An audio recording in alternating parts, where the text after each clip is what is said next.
Buenos días, ¿cómo estás? ¿Qué te parece si saludas a quien está a un lado de ti? Dile bienvenido a casa.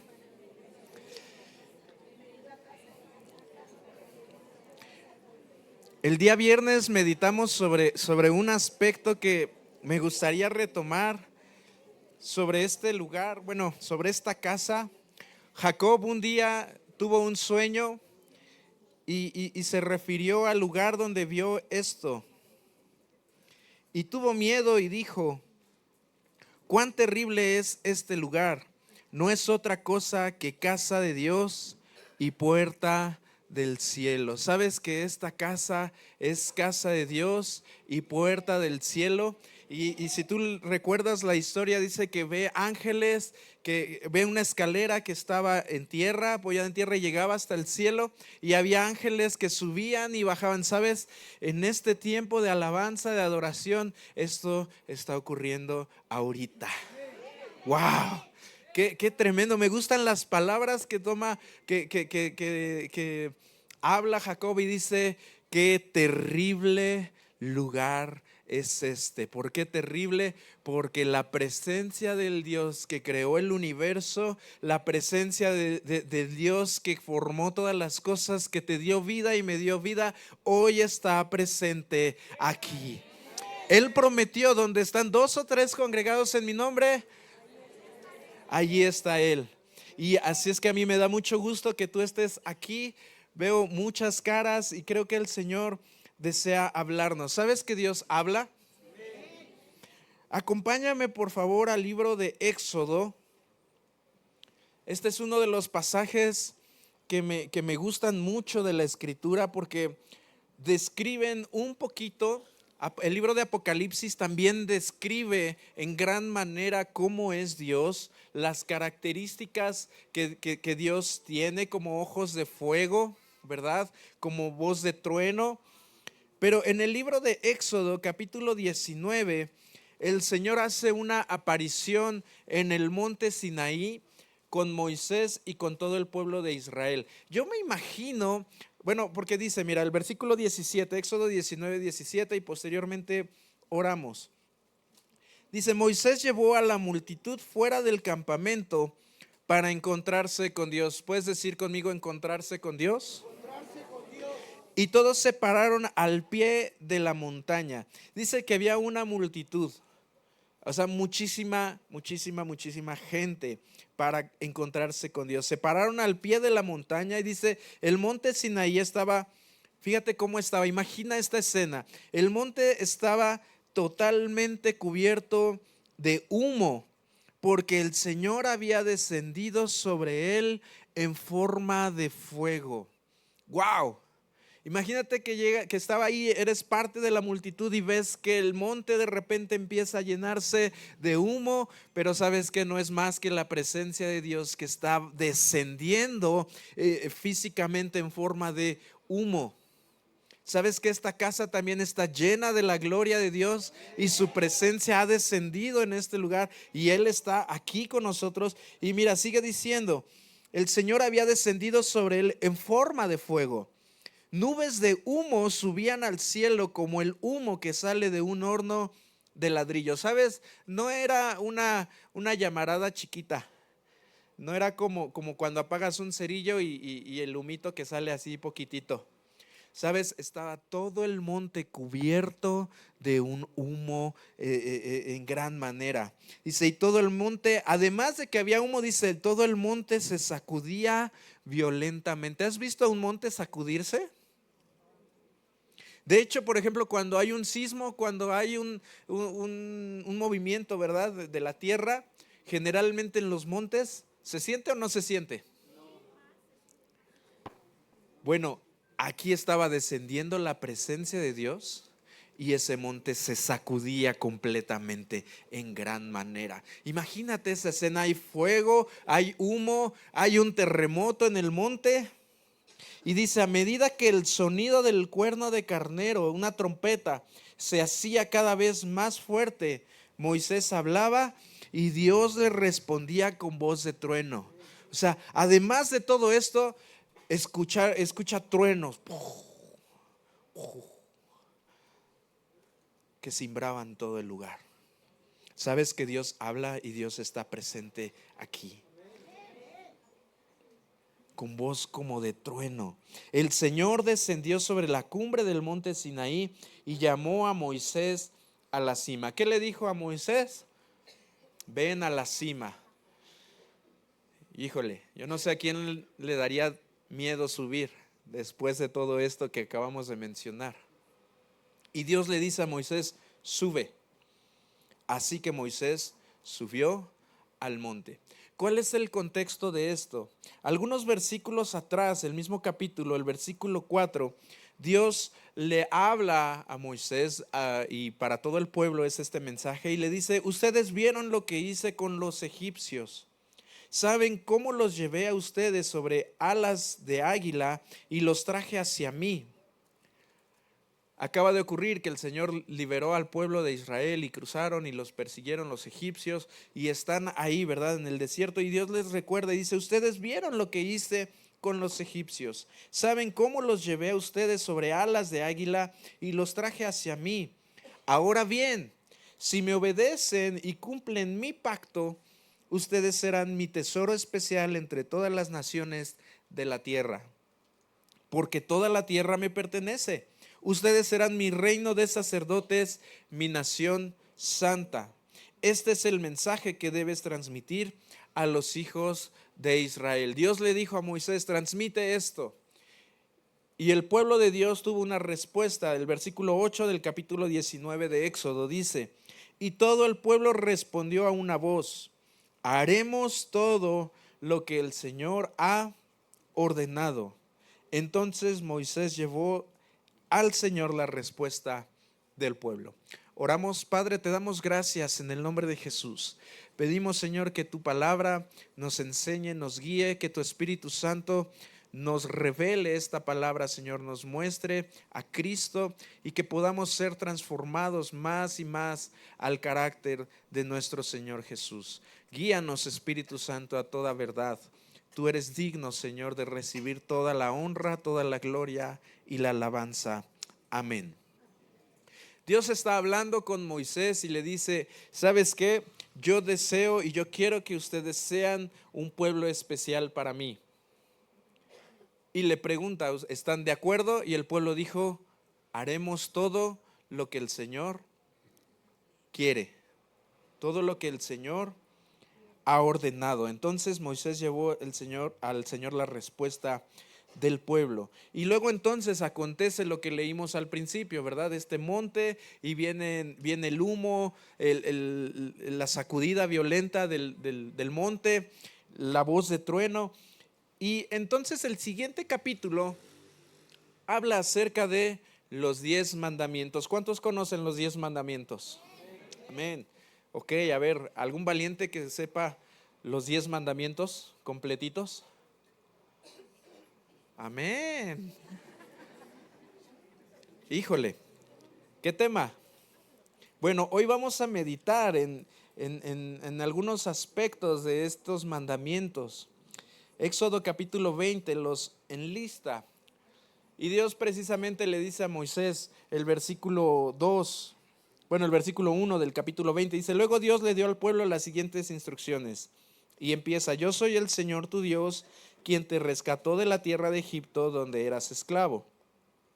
No tengas ningún otro Dios aparte de mí. Y este es el primer mandamiento, no tengas otro Dios aparte de mí. Luego sigue diciendo, no te hagas ninguna clase de ídolo, ni imagen de ninguna cosa que está en los cielos, ni en la tierra o en el mar.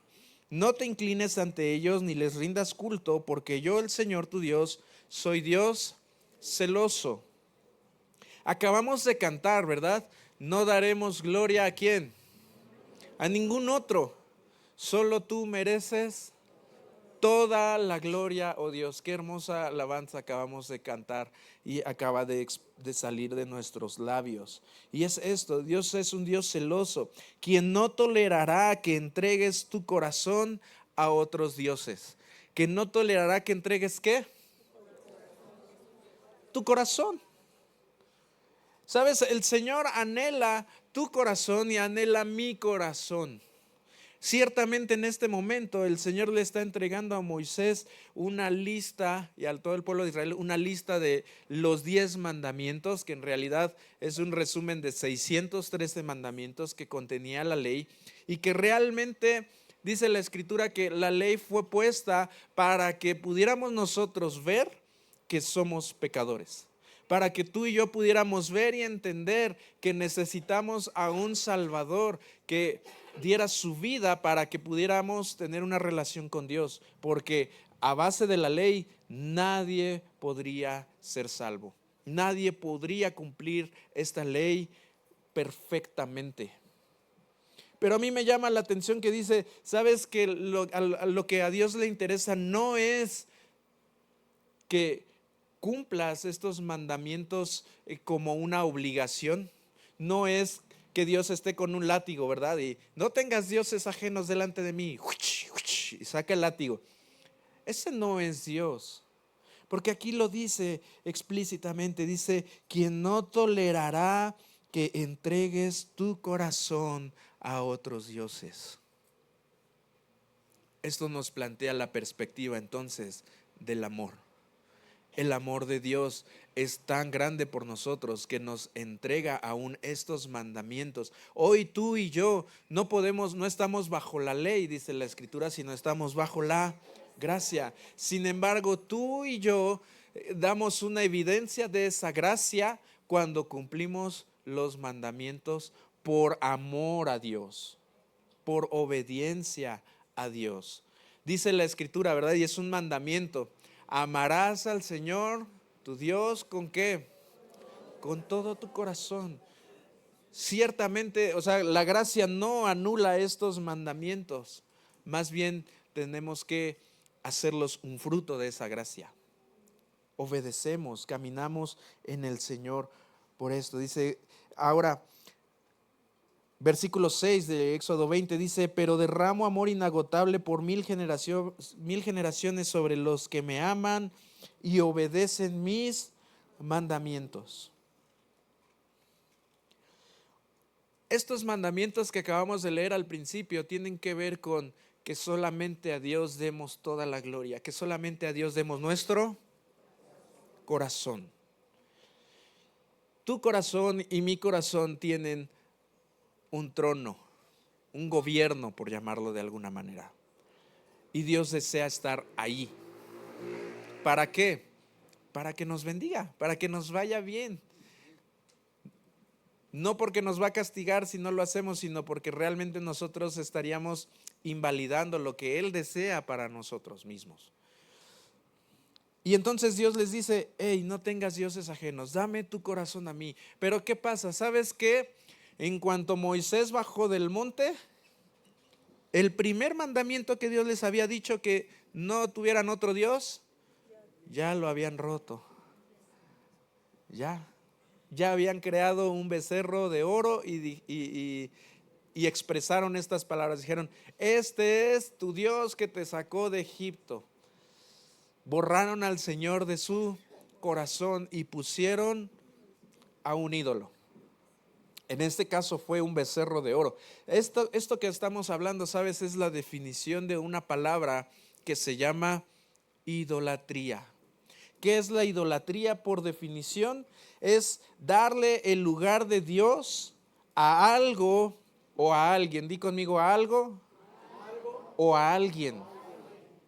Dar el lugar de Dios a algo o a alguien. No solo es adorar imágenes, ¿sabes? Muchas veces pensamos que la idolatría está relacionada únicamente con estatuas de cerámica o con un pedazo de madera o con a lo mejor con un llavero, con una estampa. A veces pudiéramos pensar que eso es la idolatría, pero no solo es eso, o sea, es parte de, pero también es poner nuestra confianza, poner nuestro afecto, poner nuestra devoción en lo creado y no en el creador.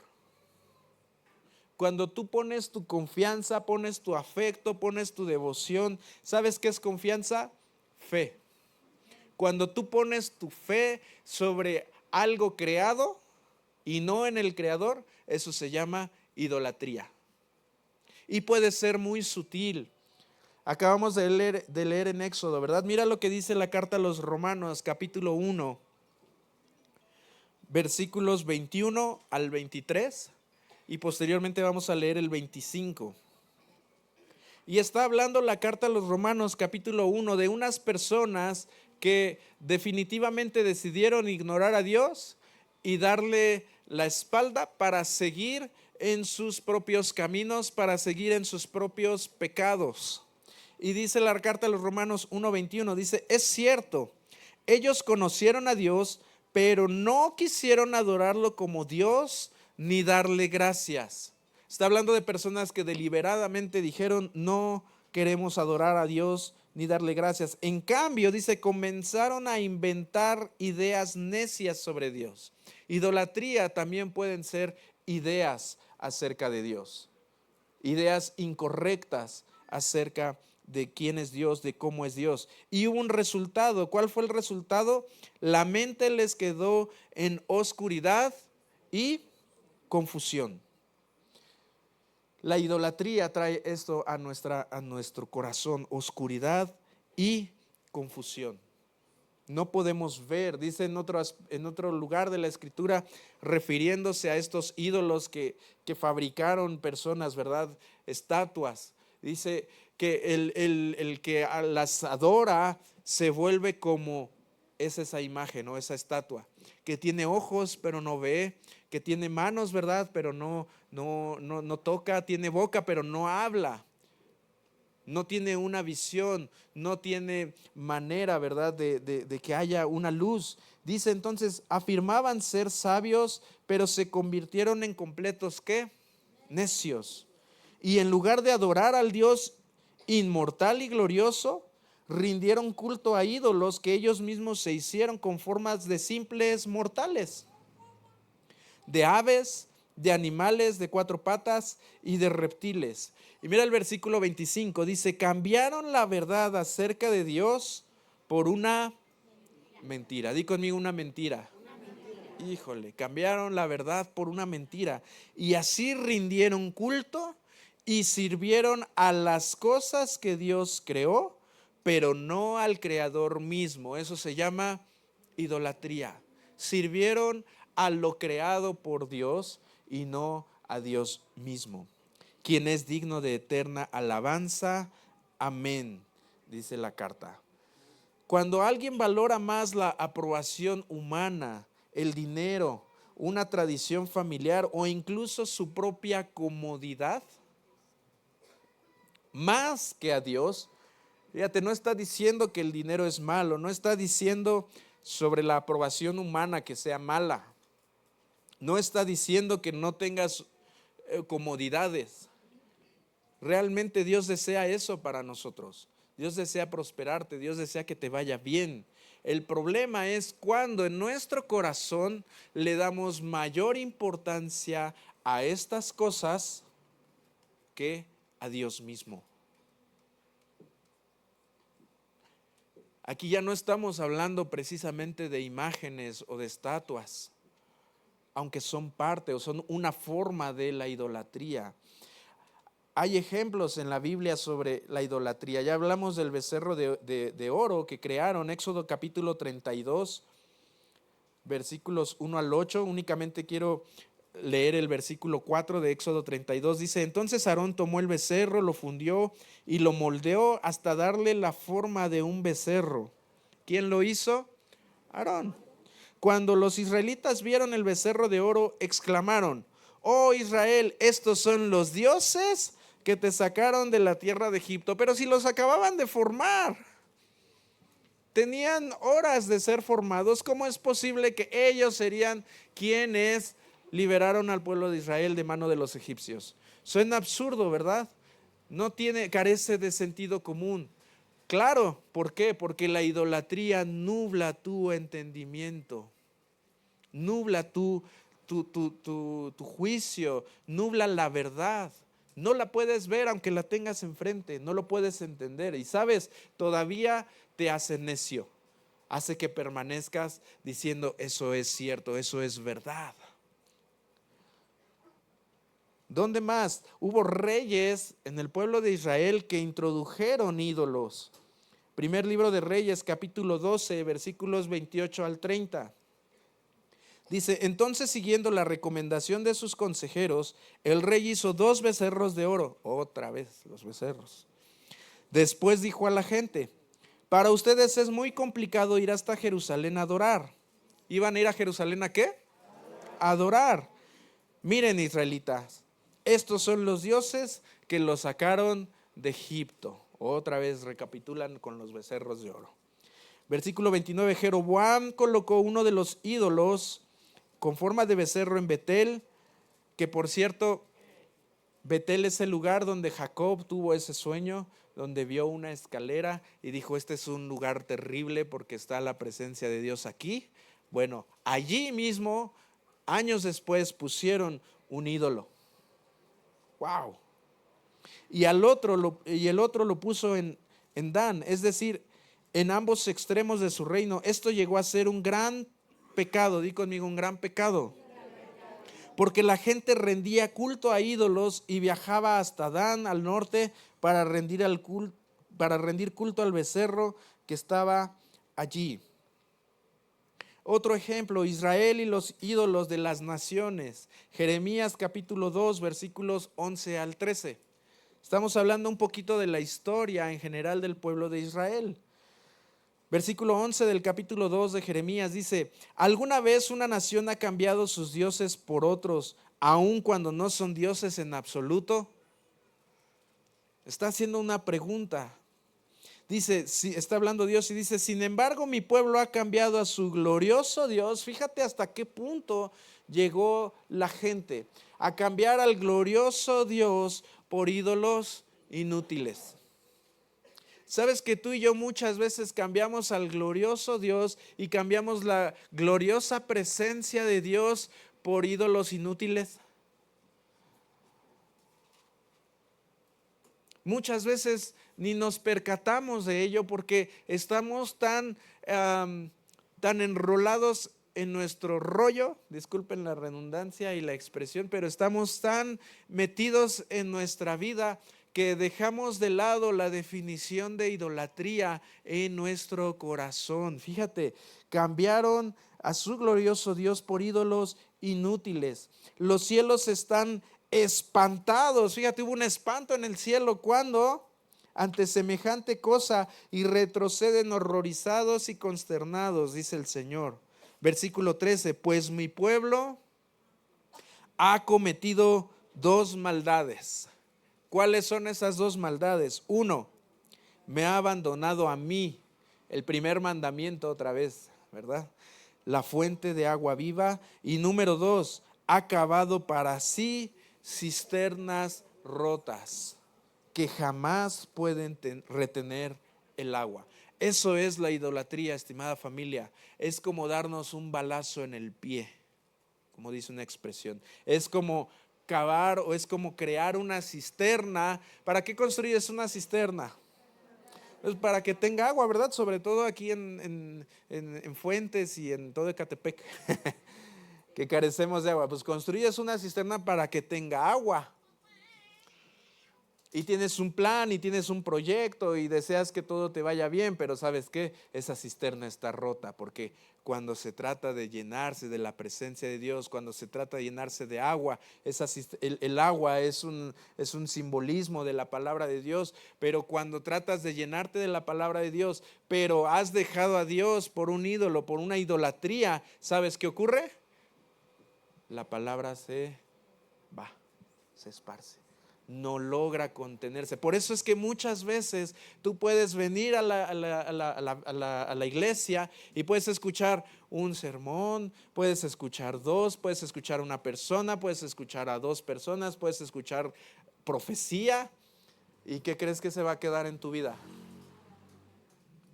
Nada. Porque tu corazón, porque mi corazón estuvo o está desviado,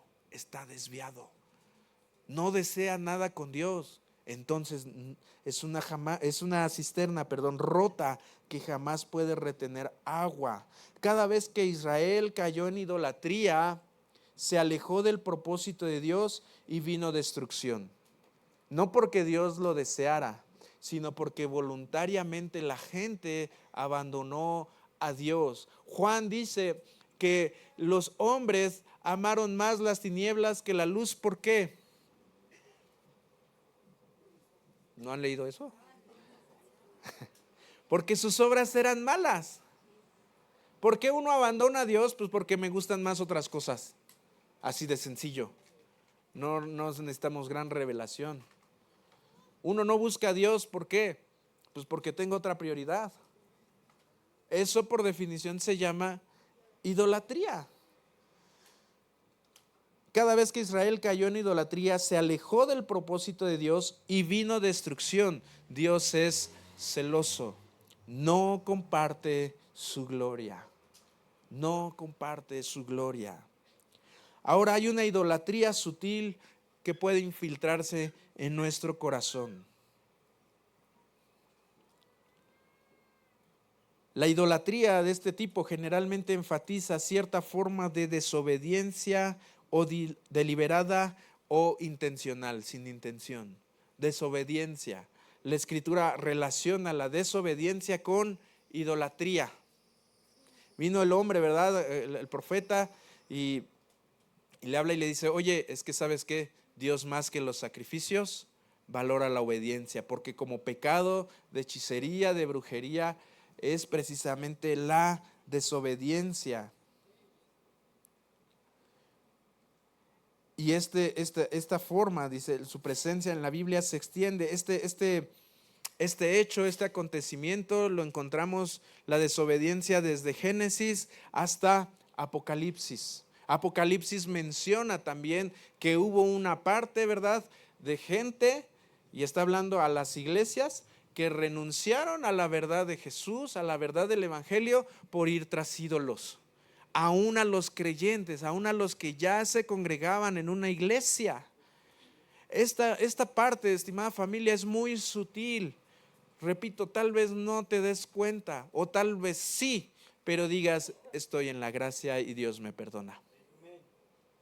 Sí, pero no puedes pensar de esa manera. Tiene que haber una evidencia de un cambio en nuestra vida. ¿Qué son estos ídolos ocultos? Son cosas que usurpan el lugar que solo Dios debe ocupar en nuestra vida. No solo son imágenes físicas, sino cualquier cosa que capturamos en nuestro afecto.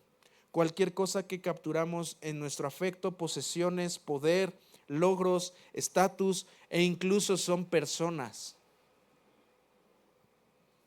Hay personas que idolatran a alguien más y es su ídolo. ¿Has escuchado esa expresión? ¡Ay, es mi ídolo! Bueno, ten cuidado con esa expresión. Estas son más sutiles y personales que los ídolos de la antigüedad. Porque tú puedes crear un ídolo a tu propia imagen y semejanza. Puedes tener una percepción, una revelación de Dios completamente diferente a la que habla la palabra, y tú estás creyendo que ese Dios es el Dios verdadero. Pero es un ídolo que tú fabricaste en tu cabeza. ¡Wow! Es un peligro. Son cosas que usurpan el lugar que solo Dios debe ocupar en nuestra vida. ¿Cómo podemos identificarlos? Bueno, por la prioridad y el afecto que tienes hacia ellos. Si algo nos causa, ¿verdad?, más alegría que cualquier otra cosa, o si sentimos que no podemos vivir sin ello. A veces vivimos ligados a personas. No puedo vivir sin fulano, no puedo vivir sin sultano. Tal vez hiciste un ídolo de esa persona. Puede ser un ídolo por la necesidad. Si creemos que algo más nos dará felicidad o seguridad que solo Dios nos puede dar. ¿Cuántos saben que Dios nos da paz y seguridad? Bueno, si algo entra en tu cabeza, en tu cabeza, y piensas que eso te dará felicidad o seguridad, puede convertirse en un ídolo en tu corazón. Por el comportamiento, si estamos dispuestos a pecar para obtener algo, como mentir para conseguir un ascenso en el trabajo, ¿qué crees? Puede ser que hayas hecho de tu trabajo un ídolo. Wow, esta ambición puede convertirse en ídolo. Por la dependencia, mencionaba eso hace un momento, si confiamos en algo o en alguien más que en Dios para recibir ayuda, es que fulano dijo que me iba a ayudar, y ponemos nuestra confianza, nuestra fe en las personas antes que en Dios. ¿Sabes? Eso es muy cómodo, porque entonces ya tengo la vida resuelta, alguien más va a llegar y me va a ayudar. Pero ¿qué hay de mi dependencia de Dios? Wow. Pero la buena noticia del Evangelio, di conmigo, la buena noticia es que no estamos destinados a vivir esclavos de nada ni de nadie. Cristo vino a liberarnos. ¿Y sabes qué? Esta libertad que tú tienes hoy no es simbólica. Esta libertad que tú tienes hoy o que tú puedes tener hoy es poderosa. Porque fue conquistada con su vida, su muerte y sobre todo, ¿sabes con qué? Con su resurrección. El tema de hoy se llama Vivos en Cristo. Cristo venció la muerte y nos dio vida eterna. ¿Sabes que Jesús no solo murió por tus pecados y mis pecados, sino también resucitó para darnos vida nueva? Para que andemos en vida nueva, donde la idolatría produce muerte espiritual, donde la idolatría produce una ceguera, donde la idolatría produce muerte. En contraste, Cristo venció a esa muerte para que tú y yo hoy podamos vivir en comunión con el único Dios verdadero y tengamos acceso a la verdad. Jesús dijo, conocerán la verdad y la verdad los hará libres. Conocer la verdad, relación. Te relacionarás con la verdad. ¿Quién es la verdad? Cristo. Así que vamos a meditar unos instantes sobre esta gloriosa victoria que Cristo ha tenido sobre la muerte y que ahora también tú y yo disfrutamos. Primera los Corintios 15:57 dice, pero gracias a Dios, Él nos da la victoria. ¿Él te da qué? ¿Él ya te ha dado qué? La victoria sobre el pecado y sobre ¿quién más? Y sobre la muerte, por medio de nuestro Señor Jesucristo. Dios ya te dio victoria sobre la muerte. No tienes que tener miedo a la muerte, ni siquiera tienes que consultar a la muerte. ¿Sabes que muchas personas consultan a los muertos, creyendo o buscando una dirección en ellos? Es que voy a consultar a mi abuelito, voy a consultar a mi abuelita, pero ¿sabes qué? Dice la Escritura que Cristo venció a la muerte y te dio a ti poder sobre la muerte. ¡Wow! Es lo que está diciendo aquí. Él nos da la victoria. ¿Hay algún victorioso aquí en esta mañana? Amén. ¿Por qué no levantas tu mano en señal de victoria? Sí. La resurrección de Cristo es el centro del Evangelio. Primera los Corintios 15, versículos 3 y 4. Primera los Corintios capítulo 15, versículo 3 y 4 dice, yo les transmití a ustedes lo más importante y lo que se me había transmitido a mí también. ¿Qué cosa es? Que Cristo murió por nuestros pecados, tal como dicen las Escrituras. Fue enterrado y al tercer día fue levantado ¿de dónde? Fue levantado de los muertos, tal como dicen las Escrituras. Carta a los Romanos capítulo 6 versículo 9 dice, estamos seguros de eso, porque Cristo fue levantado ¿de dónde? De los muertos y nunca más volverá a morir. Cristo Jesús venció la muerte. La muerte ya no tiene ningún poder sobre él. Wow, ¿cuántos damos gracias a Dios por esto? Así como cuando alguien paga una deuda, ¿verdad? Y te entregan el comprobante de que esa deuda ya fue pagada. La resurrección de Cristo es el comprobante de que Cristo venció a la muerte. La carta a los Corintios, primera carta a los Corintios, capítulo 15, versículo 17, dice, sin resurrección nuestra fe sería vacía. Si Cristo no hubiera resucitado, tu fe y mi fe en Cristo no tendría sentido. Dice el versículo, y si Cristo no ha resucitado, entonces la fe de ustedes es inútil y todavía son culpables de sus pecados. Pero la verdad es que Cristo resucitó, Cristo vive y por eso nosotros también viviremos. Segunda Timoteo, amén, sí, dale un fuerte aplauso a Jesús.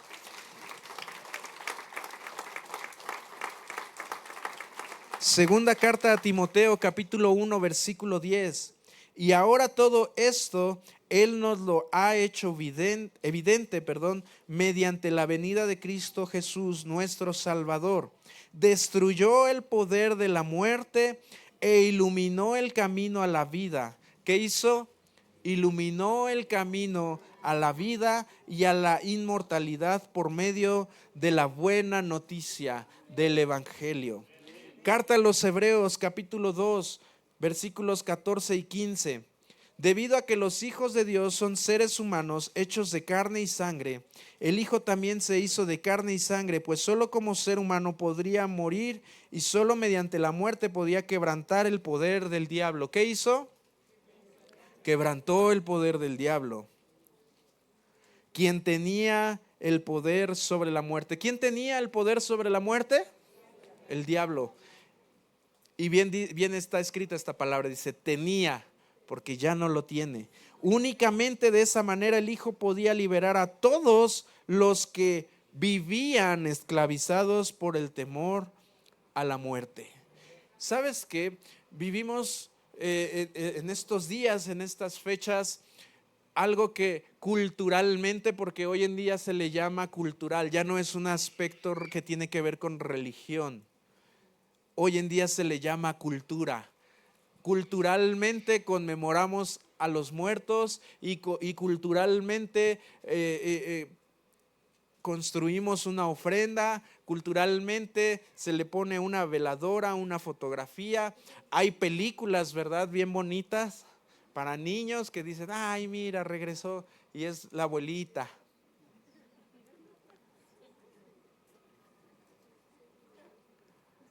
¿Sabes qué pasa? Que muchas veces no nos percatamos que nosotros, consciente o de manera inconsciente, participamos de las obras de tinieblas. Y a nuestros hijos, de algún modo, a veces pudiéramos ser accesibles en que participen. Hay muchas citas en la Escritura donde Dios prohíbe que se consulte a los muertos, como Deuteronomio capítulo 18. Isaías capítulo 8, 19 hace una pregunta y dice, bueno, ¿consultará el pueblo a los muertos para que le den consejo a los vivos? ¿No sería mejor que buscáramos consejo de Dios? ¿Por qué buscar a un muerto, que un muerto me aconseje? Hay personas que, ¿sabes? Dicen, traigo un muerto cargando. Traigo 2 muertos cargando. La oscuridad y la tiniebla han invadido su manera de pensar. No pueden ver la verdad de Dios. Deliberadamente le dieron la espalda. Pero sabes, que tú y yo pudiéramos participar indirectamente de ello. Detrás del altar hay una creencia espiritual que los muertos vuelven. ¿Será una realidad que los muertos vuelven o no? ¿Ustedes qué creen? ¿No? Pero hay películas que me dicen que sí.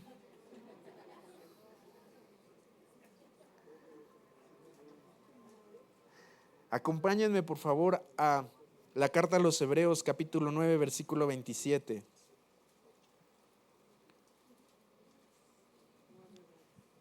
Hebreos 9, 27 dice, y de la manera que está establecido para los hombres que mueran una sola vez y después de esto, ¿qué?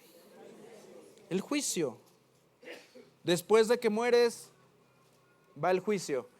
No dice, mueres y luego regresas a la tierra a tomarte una Coca-Cola o regresas a la tierra, ¿verdad? A comerte un mole con pollo, o una naranja, una mandarina, o regresas a oler las flores estas, las anaranjadas de cempasúchitl.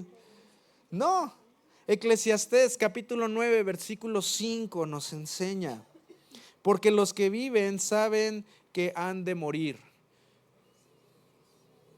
pero los muertos no saben nada, ni tienen más paga, porque su memoria es puesta en olvido. Eclesiastés capítulo 9, versículo 5. Si podemos leerlo en Nueva Traducción Viviente, Eclesiastés capítulo 9, versículo 5. 5:9, ¿lo anoté mal? Sí, perdón. Ahí está, Eclesiastés 9:5. Los que están vivos, al menos saben que un día van a ¿qué? A morir. Eclesiastés 9:5. Los que están vivos, al menos saben que un día van a morir. ¿Cuántos saben que un día vamos a morir?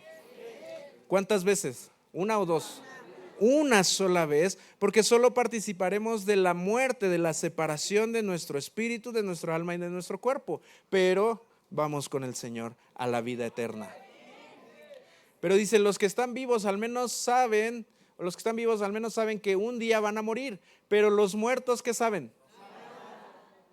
¿Qué saben? ¿Sabrían cómo llegar cómo regresar a su casa? No, ¿verdad? Ya no reciben más recompensas y nadie los recuerda. Wow. Los muertos no regresan. La muerte ya fue vencida y cada uno que muere va a un lugar y se acabó, no regresan. Participar de estas acciones, de estas creencias, no es cultura, es idolatría disfrazada de tradición. Familia, hay mucho ocultismo, hay espiritismo, hay consulta a los muertos, todo lo que la palabra de Dios dice, no. De entrada, porque la muerte ya fue vencida. Participar es abrir puertas a espíritus engañadores que pueden traer confusión a tu vida, que pueden traer confusión a tu casa, sobre tus hijos. Ay, pero es que el disfraz de calaverita se ve bien tierno. Bueno, voy a disfrazar a mi hijo, voy a disfrazar a mi hija, pero no de payaso terrorífico, de leoncito, para que no se sienta mal, porque siente la presión de sus amiguitos en la escuela, de sus primos. Familia, no nos engañemos a nosotros mismos. La carta a los Romanos,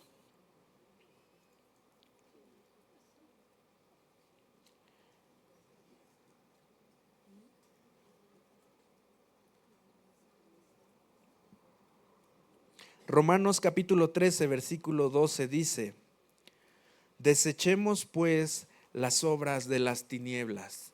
Disfrazar a nuestros hijos o disfrazarnos nosotros mismos de gárgola, bueno, no sé, de aquí que tengo un clavo y me atravesó la cabeza, y de zombie. O sea, todo eso, ¿sabes? Tiene que ver con el reino de las tinieblas. Eso no tiene nada que ver con la luz de Cristo. ¿Por qué entonces yo tendría que participar de ello? Dice la carta a los Romanos 13:12. Desechemos pues las obras de las tinieblas. ¿Qué hay que hacer con las obras de las tinieblas? Deséchalas, quítalas, aléjalas de tu casa y vistámonos las armas de la luz. Si vas a ponerte un atuendo estos días, y no nada más estos días, sino toda tu vida, es vístete de la luz de Cristo. Viste a tus hijos de la luz de Cristo, enséñales. Genera en tus hijos una convicción, no solamente una creencia. De hecho, mañana las mujeres van a tener una enseñanza sobre eso que se llama convicciones más que creencias. No es nada más, pues no lo hago porque en la iglesia dicen que no lo haga, sino que tiene que haber en ti y en mí una convicción de la verdad de Cristo, que se la voy a enseñar a mi hijo, que se la voy a enseñar a mi hija. ¿Sabes qué, hijo? ¿Sabes qué, hija? No participamos de esto porque son las obras de la tiniebla y Cristo ya venció a las tinieblas, y más bien nosotros caminamos en la luz de Jesús, en la luz admirable de Cristo, y nos vestimos de luz todos los días. Es una convicción. Que tu hijo, que tu hija, cuando esté en la escuela y alguien llega y le pregunte: ¿por qué tú no te disfrazas de zombie? Porque yo tengo la luz de Cristo que alumbra mi vida. ¡Wow! Imagínate que nuestros hijos pudieran dar esa respuesta en medio de una generación donde inclusive en la escuela te pueden bajar puntos por ello.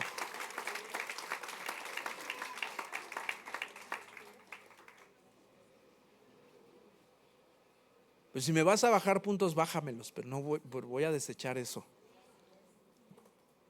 Que haya una convicción en nuestros hijos, pero primeramente tiene que haber una convicción ¿en quién? En nosotros. Si tú todavía estás titubeando, ay, pues me regalaron esto, ¿verdad? Ya estuvo ahí en la ofrenda de 3, 4 días, pues ya está todo podrido, pero pues me lo voy a comer. Pues no, eso ya fue ofrecido a los ídolos. No lo comas.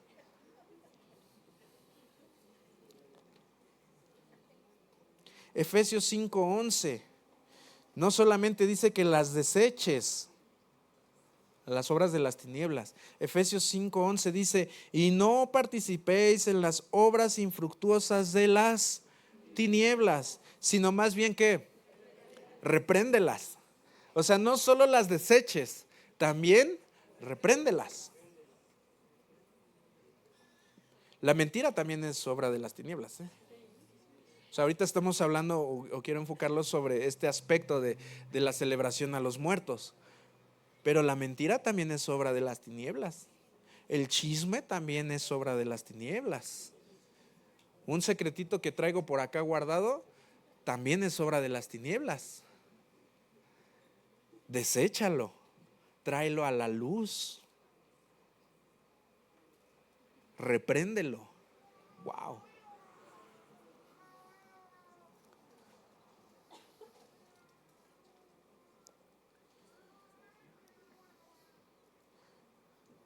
Estamos concluyendo. ¿Qué te parece si nos ponemos de pie?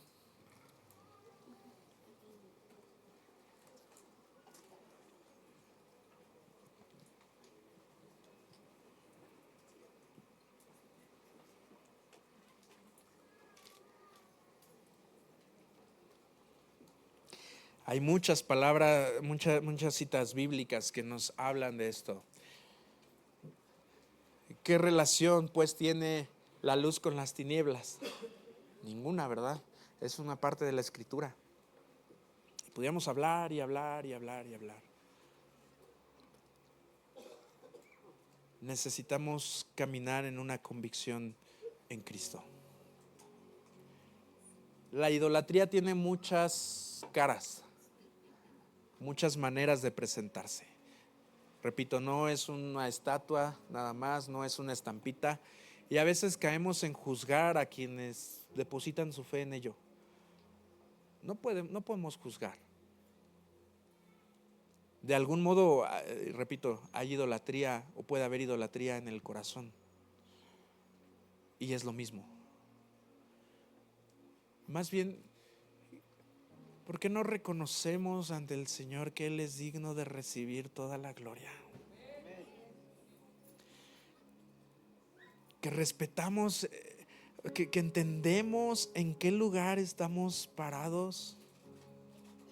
Así como un día, ¿por qué no levantas tus manos y comenzamos a adorar a Dios? Solamente vamos a adorar y reconocer su presencia aquí.